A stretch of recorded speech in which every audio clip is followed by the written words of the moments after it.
So, you're stuck at home in the middle of a global pandemic. Well, you might be wondering, how does it all work? Well, what? No, I mean, how does the immune system work to protect us from things like this? Now, we all know that the immune system helps to prevent infection and disease, but how exactly does it do that? Turns out there are two different ways that the immune system does this: the innate, non-specific immune response and the learned specific immune response. But even before these immune responses, we have barriers to infection, which consist of physical and chemical barriers, such as skin, which blocks out anything trying to enter our body, and mucus, which can trap unwanted particles, as well as break down bacteria with lysozyme, an enzyme found in our tears and saliva. Other barriers include cilia, which keeps particles from entering our lungs, and the gastric acid found in our stomach, which is able to kill bacteria with its low pH. But let's say you step on a rusty nail, allowing unwanted pathogens to enter your body. This is where the innate, non-specific immune response comes in. Mast cells found in our tissues will release histamine, causing capillaries to dilate and an increased blood flow. This will also cause heat, pain, redness, and swelling, otherwise known as inflammation. Macrophages, which are present all over the body, will release cytokines that act as a warning signal to other leukocytes, such as neutrophils, dendritic cells, and other macrophages, to tell them to migrate to the wound. These cells will phagocytize anything that is not part of the body. They are able to determine what is part of the body from what isn't by the major histocompatibility complex, or MHC, which codes for proteins known as the human leukocyte antigen, or HLA.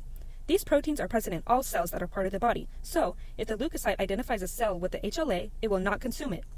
If the leukocytes are not able to kill the pathogens, then the learned specific immune response will come into action.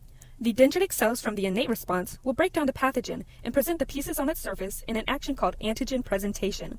The dendritic cells will then travel to the thymus, where the T cells, a lymphocyte, are found. The dendritic cell will find a T cell with receptors that match the antigen it is presenting. When it binds to the matching T cell, this will cause the T cell to multiply. Some of these T cells will become memory T cells and stay in the lymph node.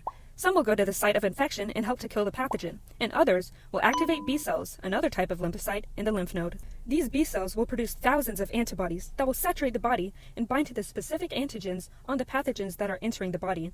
The antibodies will destroy the pathogen, which will then be eaten by macrophages. Once the pathogens are gone, most of these cells will die, except for the memory T cells and memory B cells.